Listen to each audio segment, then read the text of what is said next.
Percaya kita tetap dalam hadirat Tuhan, semua dilindungi, walaupun kita sekarang beribadah secara online, tapi tidak ada jarak di hadirat Tuhan. Amin. Mari sama-sama kita siapkan hati kita yang memuji kebesaran Tuhan. Bawa hati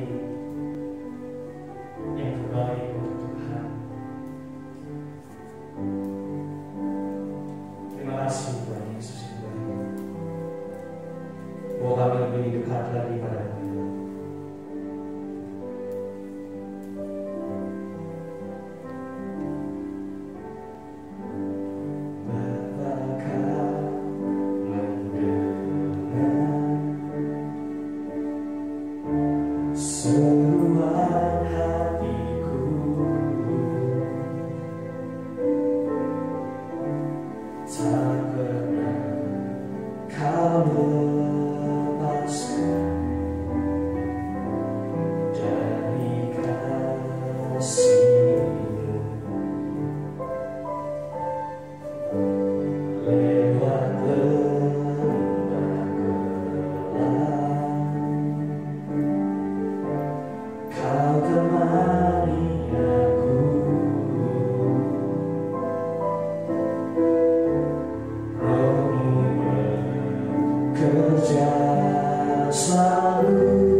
kasih Tuhan.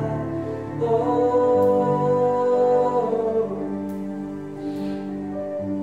terima kasih mengalir kuasa dari tempat maha tinggi. Bapa kekal mulia, Kau hadir di sini, memulihkan hati, menyembuhkan yang terluka. Ku kan tenang bersamamu Bapa. Mengalir kuasa dari tempat maha tinggi. Bapa kekal mulia, Kau hadir di sini, memulihkan hati, menyembuhkan yang terluka. Ku kan tenang bersamamu Bapa. Mari kita namakan Dia dengan kata mengalir kuasa dari tempat maha tinggi. Bapa kekal mulia, Kau hadir di sini, memulihkan hati, menyembuhkan yang terluka. Ku kan tenang bersamamu Bapa. Ku kan tenang bersamamu Bapa. Ku kan tenang bersamamu Bapa. Haleluya Tuhan. Terima kasih Tuhan Yesus. Sebentar Tuhan kami beribadah. Kami berdoa seperti yang Tuhan ajar. Bapa kami yang dalam surga, dikuduskanlah namamu, datanglah kerajaan. Jadilah kehendakmu di bumi seperti di surga. Berikanlah kami pada hari ini makanan kami yang suci, dan ampunilah kami yang salah kami, seperti kami juga mengampuni orang yang bersalah kepada kami. Dan janganlah membawa kami ke dalam pencobaan, tapi lepaskanlah kami daripada yang jahat. Karena Engkau yang mempunyai kerajaan dan kuasa dan kemuliaan sampai selama-lamanya. Mari sama-sama kita katakan amin. Haleluya. Oh, puji Tuhan. Mari kita sama-sama, kita bersemangat di rumah-rumah semua. Kita muji nama Tuhan karena Tuhan hadir di rumah-rumah. Amin. Haleluya.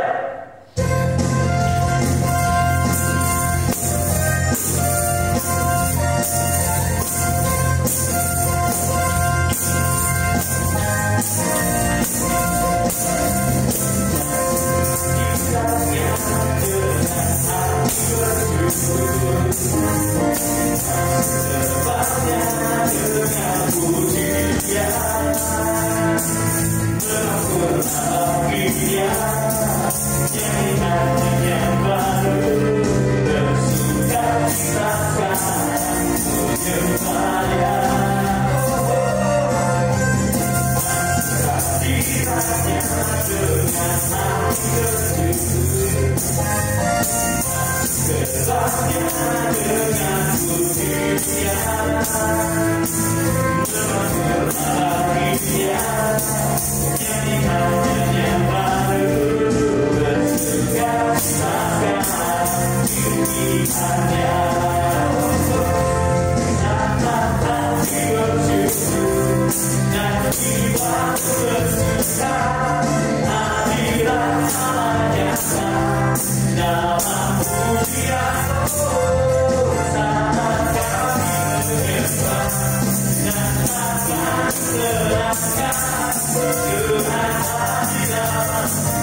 Mari sebentar kita akan memberikan persembahan.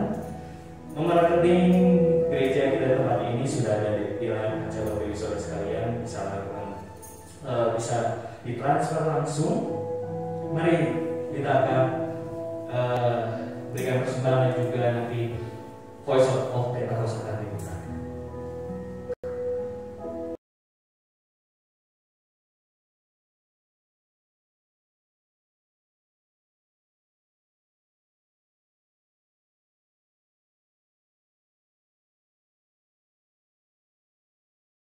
Shalom semua. Pada Voice of Pentecost kali ini, kita akan membahas tentang integritas ilahi versus integritas duniawi. Hermann Göring adalah salah satu pemimpin militer dan politik yang sangat setia kepada Hitler pada masa Nazi Jerman. Kesetiaannya sangat besar sehingga apapun yang Hitler perintahkan, ia kerjakan. Dan apa yang Hitler percayai, ia pun percayai. Termasuk dalam kebenciannya kepada orang Yahudi. Secara standar dunia, Göring bisa dikatakan berintegritas karena ia buktikan loyalitasnya pada Hitler, termasuk dalam melakukan kekejaman. Namun, apakah itu integritas yang dimaksud juga oleh Allah? Menurut Kamus Besar Bahasa Indonesia, definisi kata integritas adalah mutu, sifat, atau keadaan yang menunjukkan kesatuan yang utuh sehingga memiliki potensi dan kemampuan yang memancarkan kewibawaan. Sedangkan, menurut Oxford Online Dictionaries, integritas adalah kualitas kejujuran dan memiliki prinsip moral yang kuat, keadaan yang utuh, dan tidak terbagi. Tapi bagaimana di mata Allah? Menurut Kamus Teologi Westminster, integritas adalah sebuah istilah teologis untuk menunjukkan kemurnian dan kejujuran sebagaimana manusia diciptakan dalam gambar dan rupa Allah. Dalam kamus tersebut juga dikatakan bahwa dalam konteks etika Kristen, integritas adalah ketaatan dalam prinsip dan karakter moral yang dibentuk oleh hati nurani Kristiani. Beberapa hal yang perlu digarisbawahi dari definisi integritas ini adalah bahwa seseorang dikatakan berintegritas jika gambar dan rupa Allah pulih di dalam hidupnya, dan juga bahwa integritas itu dibentuk oleh hati nurani Kristiani. Hati nurani Kristiani adalah suatu kesadaran moral yang bersumber dari Allah sendiri. Dengan demikian, kita harus terus melekat kepada Allah agar moral ilahi juga tertransfer ke dalam hidup kita. Sebab di luar aku, kamu tidak dapat berbuat apa-apa. Kata gambar sendiri di dalam bahasa Inggris disebut sebagai image, yaitu kata yang berasal dari akar kata bahasa Latin imago, yang berkaitan dengan kata imitate atau tiru. Kata tiru memiliki implikasi menjadi serupa.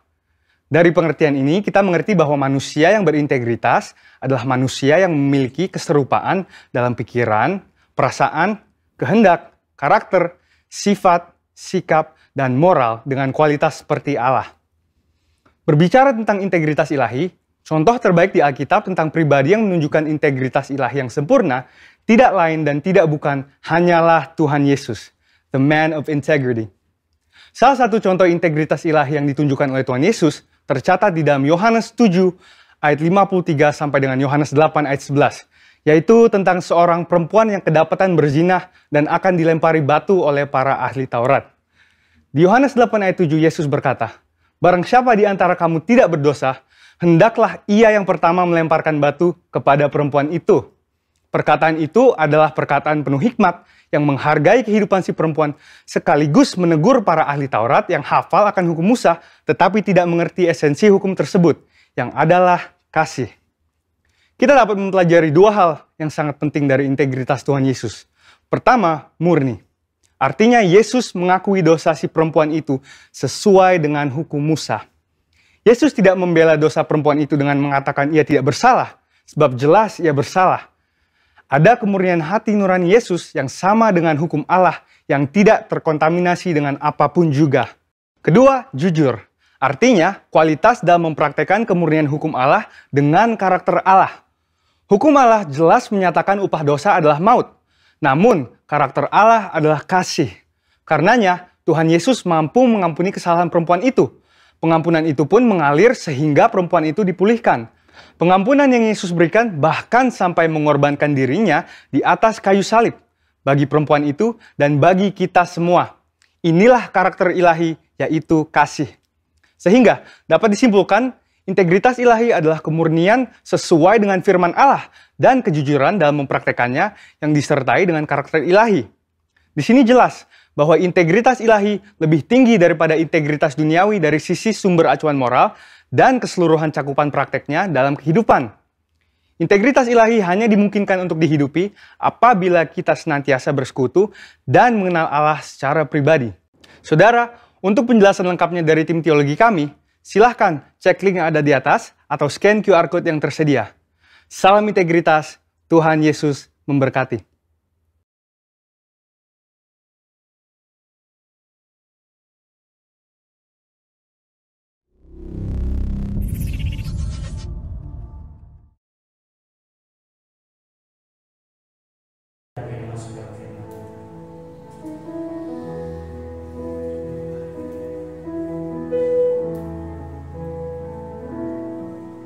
Di hadiratmu ku bersujud menikmati kehadiranmu. Ku buka hati saat ini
Oke, shalom semuanya, jemaat dari GBI Harapan Indah 4 di bawah kepemimpinan Bapak Gembala Yunus. Terima kasih sudah mengundang saya untuk berbicara lagi, dan kali ini kita bertemu di online service ya. Oke, karena katanya ya di Bekasi lagi tinggi-tingginya. Oke, dan kita harus terus menjaga protokol ya, tetapi saya mengingatkan kalau kita jangan takut. Oke, jaga harus tetapi takut jangan, karena imun yang paling tinggi itu dimulai dari pikiran.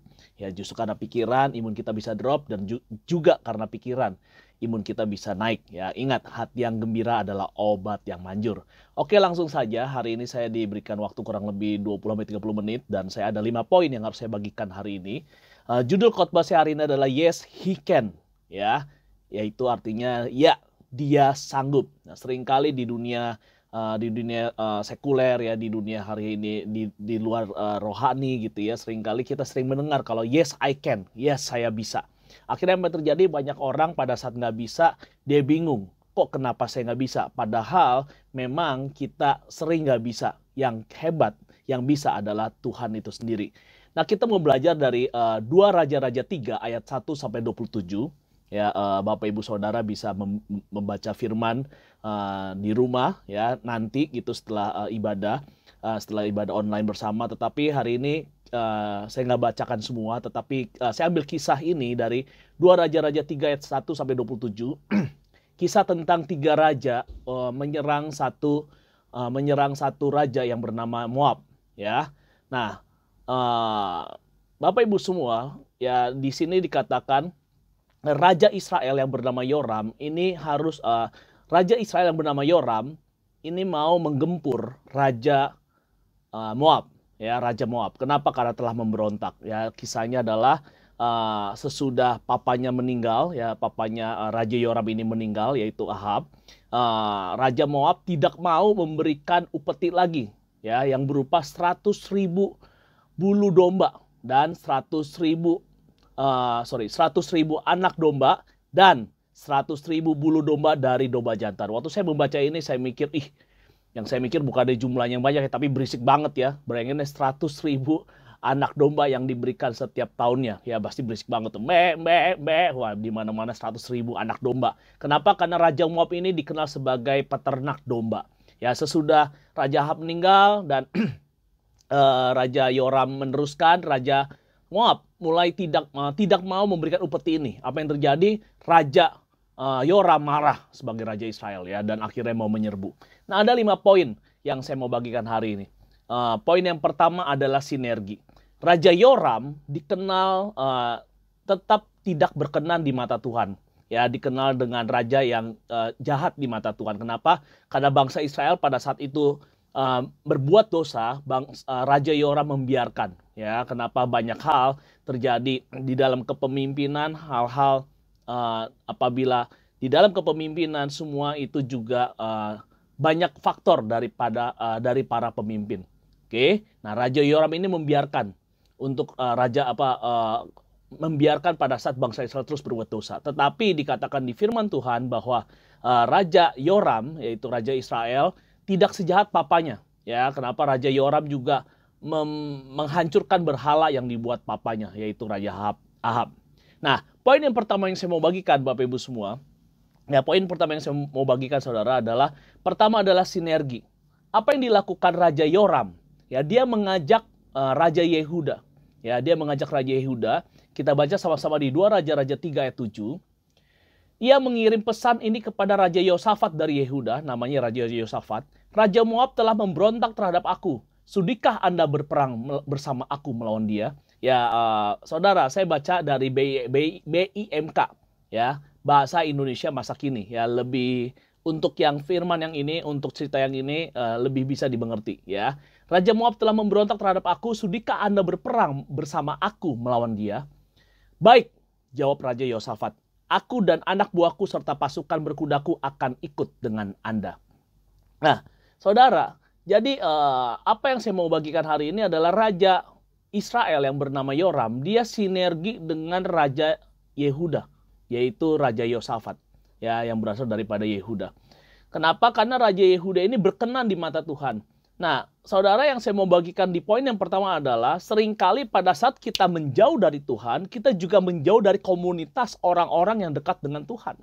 Ya, saya ada quotes, saudara, yaitu pada saat kita menjauh dari Tuhan, pada saat kita jauh dari Tuhan, justru di saat itu kita harus dekat dengan orang-orang yang dekat dengan Tuhan.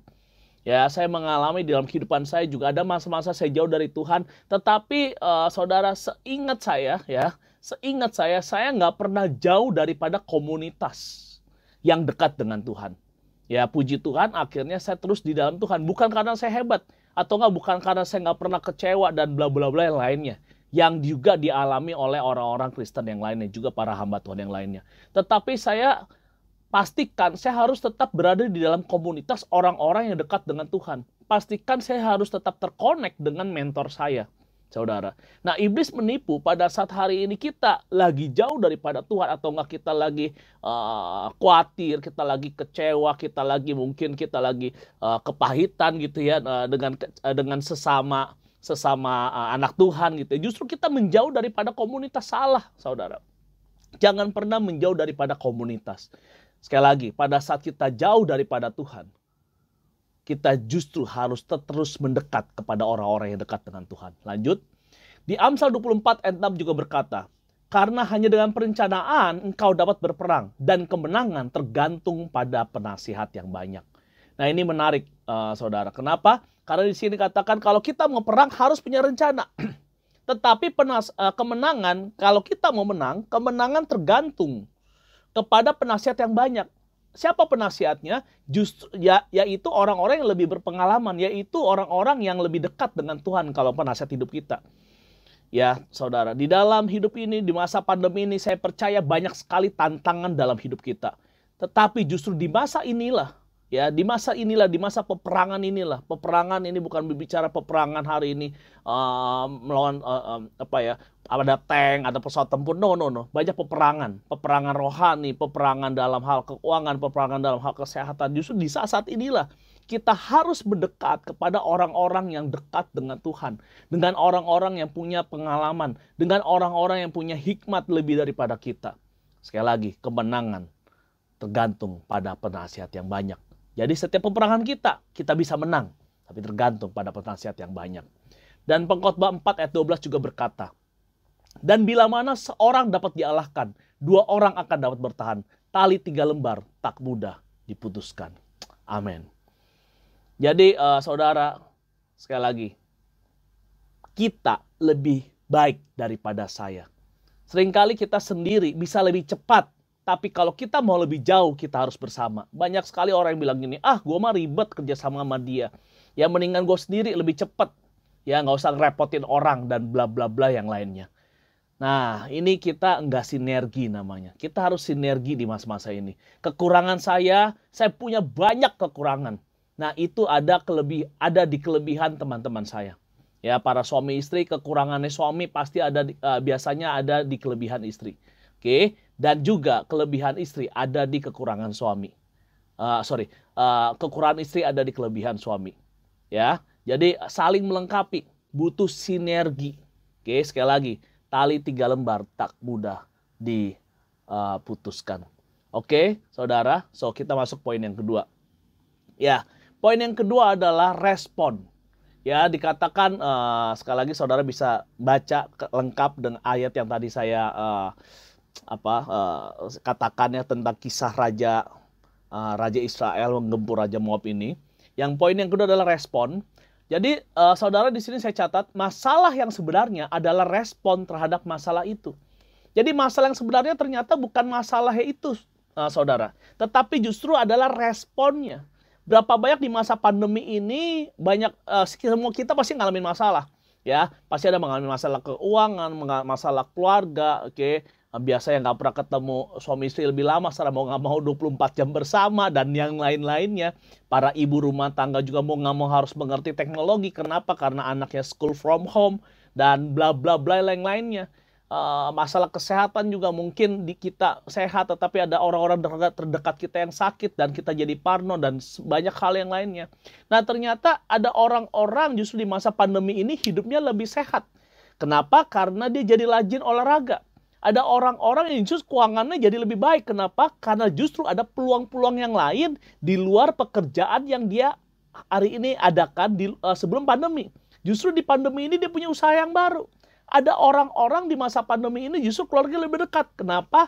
Karena tadinya sebelum pandemi ini sibuk di kantor, sibuk bla bla bla yang lainnya. Tetapi di masa pandemi ini jadi lebih berkomunikasi satu dengan yang lain. Justru jadi lebih mengenal.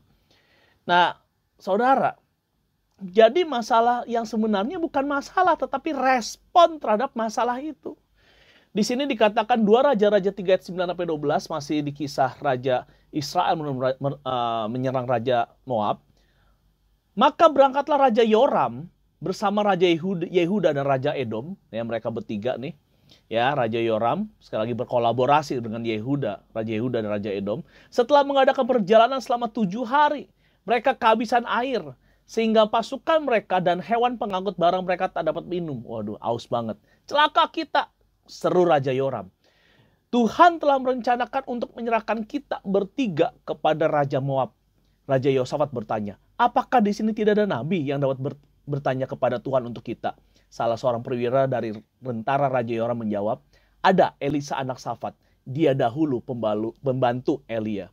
Benar, Tuhan memang berbicara melalui dia, kata Raja Yosafat. Maka pergilah ketiga raja itu kepada Elisa.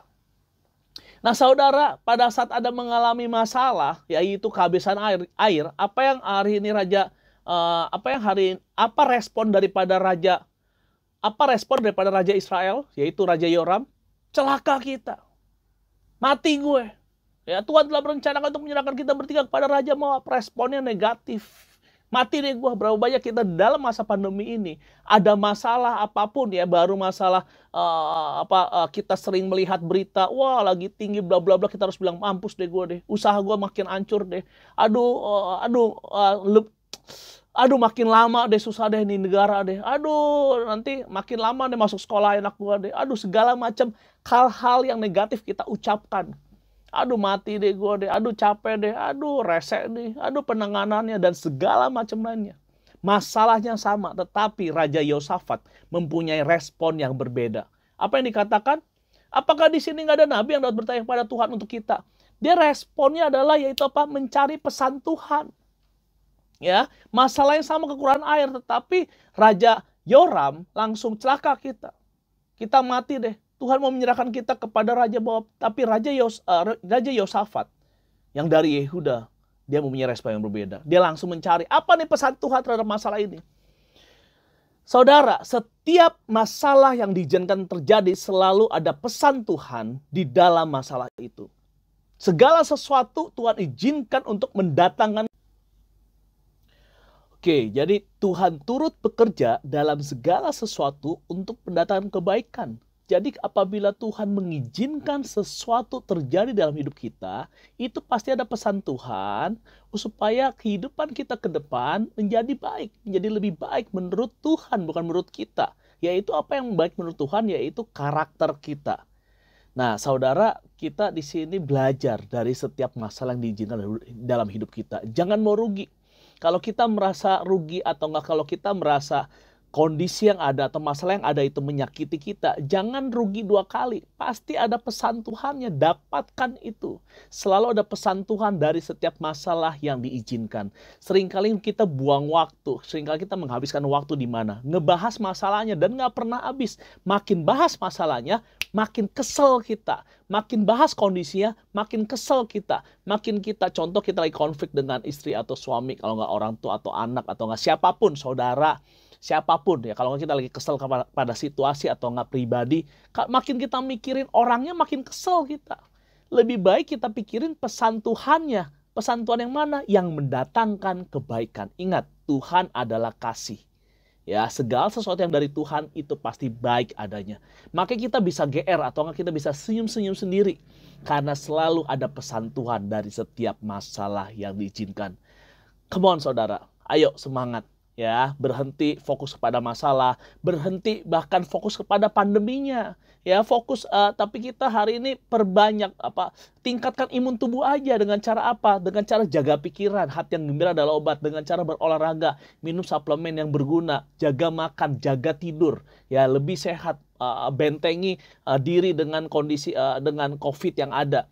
Ya, dan hari ini kita tetap jaga protokol. Udah gitu aja. Ya, jadi jangan fokus pada masalahnya, fokus kepada pesan Tuhannya. Apa yang saya dapat kepada gereja-gereja di Indonesia, gereja-gereja di dunia dalam masa pandemi ini?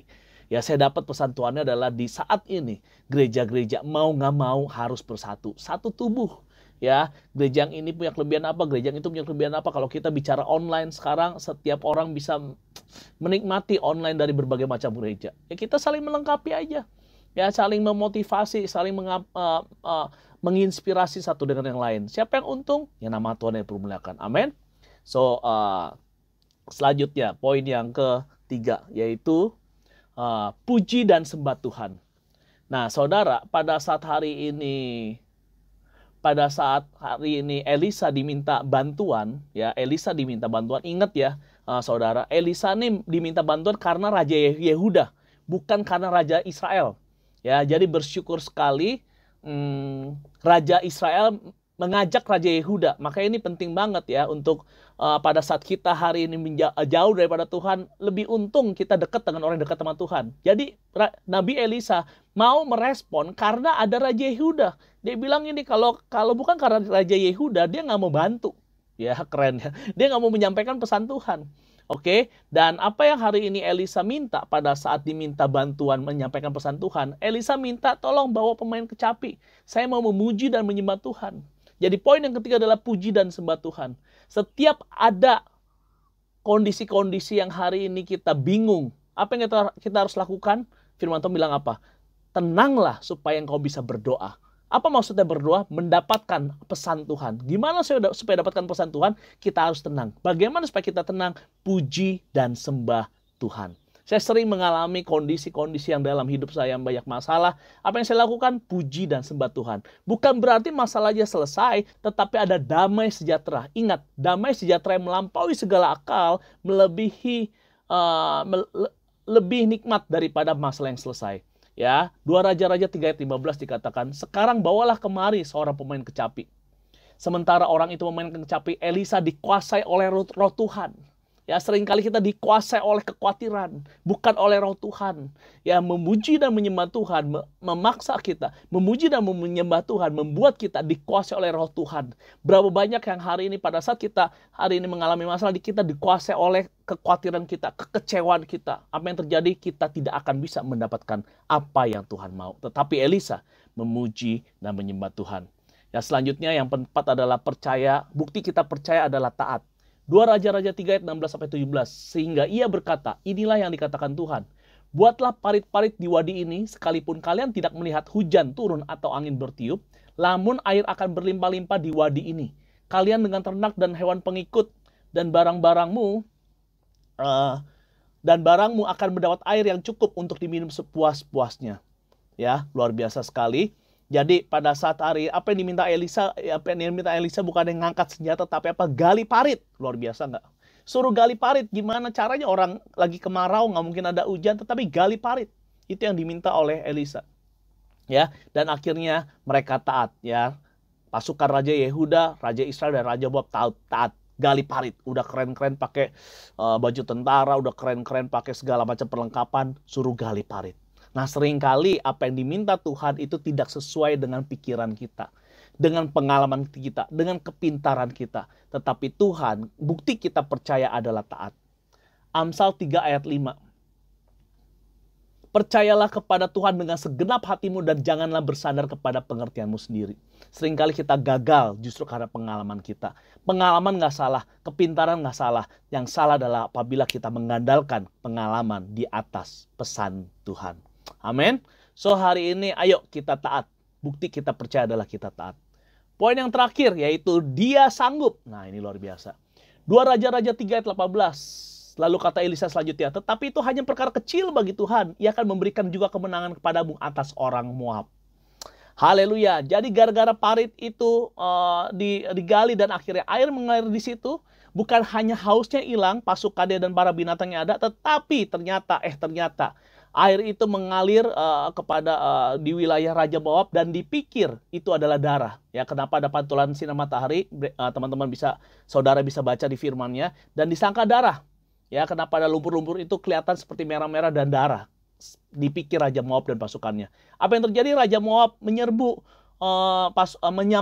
samperin ke wilayah mereka, dan karena samperin wilayah mereka, Raja Israel, Raja Yehuda dan Raja Israel, Raja Yehuda, dan Raja Edom, dan pasukannya langsung menyerbu Raja Moab dan mereka menang. Luar biasa. Jadi pada saat hari ini kita taat kepada Tuhan, bukan hanya yang masalah kita yang awal yang selesai, tetapi masalah kita yang utama bisa selesai. Amin, saudara. So dikatakan di sini 1 Korintus 2 ayat 9. Tetapi seperti ada tertulis, apa yang tidak pernah dilihat oleh mata dan tidak pernah didengar oleh telinga dan yang tidak pernah timbul di dalam hati manusia, semua disediakan Allah untuk mereka yang mengasihi Dia. Haleluya. Amin. Kita berdoa. Makasih Tuhan untuk hari ini. Kami mau taat kepadamu karena kami percaya Engkau sanggup Tuhan, bukan kami Tuhan. Kami mau sinergi, bekerja sama dengan orang-orang yang dekat dengan Tuhan. Kami mau mempunyai respon yang baik, bukan takut tetapi mengenakan Engkau. Kami mau memuji dan menyembah Tuhan, kami mau taat Tuhan, dan kami percaya Tuhan Engkau yang sanggup, bukan kami yang sanggup. Haleluya, amin. God bless you. Kita sudah diberkati oleh firman Tuhan dan juga pujian penyembahan yang sudah dikiranya. Pujian Tuhan. Baik Bapak Ibu sekalian, jemaat Tuhan yang terkasih, ada sedikit pengumuman yang ingin disampaikan. Seperti biasa, di layar kaca Bapak Ibu saudara sekalian ada nomor rekening gereja kita di tempat ini untuk yang ingin memberi perpuluhan, mau diakonia maupun pembangunan, bisa mentransfer langsung di rekening yang sudah tertera. Dan juga untuk Bapak Ibu sekalian yang membutuhkan pelayanan di tempat ini juga nomor teleponnya sudah ada di layar kaca Bapak Ibu sekalian. Dan berikutnya seperti biasa sosial media gereja kita jangan lupa di like, di share, di follow, tentunya juga dibagikan hal-hal yang sudah memberkati Bapak Ibu saudara sekalian untuk teman-teman semua. Haleluya. Mari sama-sama kita akhiri ibadah kita.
Jemaat-jemaat-Mu Tuhan yang ada di rumah Bapa, kiranya Tuhan pertolongan Tuhan, kiranya kasih setia Tuhan terus menaungi kami Bapa, menjaga kami, pasukan malaikat berkat-Mu Tuhan, berjaga-jaga atas kami semua, kami dijauhkan tentunya Tuhan dari COVID-19.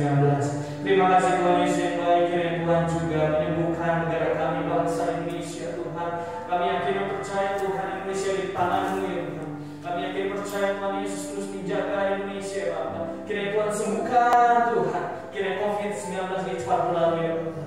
Terima kasih Tuhan Yesus yang baik, kiranya berkat-Mu Tuhan terus tercurah ya Bapa. Terpujilah nama-Mu Tuhan Yesus yang baik. Kami juga berdoa Tuhan untuk kota kami Bekasi, Medan Satria yang sekarang dalam zona merah ya Bapa. Kami yakin dan percaya Tuhan Yesus bahwa Tuhan yang terus menjaga ya Bapa. Kami yakin percaya Tuhan penurunan daripada COVID-19 akan terjadi di tempat ini Tuhan Yesus, di daerah kami Tuhan. Terima kasih Tuhan agar kami bisa kembali beribadah bersama-sama di tempat ini. Terpujilah nama Tuhan, Tuhan terus menjaga kami semua. Kita akan menerima doa berkat dari kami. Puji Tuhan, mari kita angkat kedua tangan kita, Bapak Ibu Saudara, dimanapun kau berada, terimalah berkat dari Tuhan. Biar kiranya berkat kasih karunia dari Allah Bapa kita di surga, di dalam kasih yang akan tunggal Yesus Kristus Tuhan, dan perlindungan dan persekutuan yang manis dari Allah Roh Kudus akan menyertai kita sekalian mulai hari ini sampai selama-lamanya. Kita percaya dan diberkati Tuhan, sama-sama kita katakan amin. Puji Tuhan.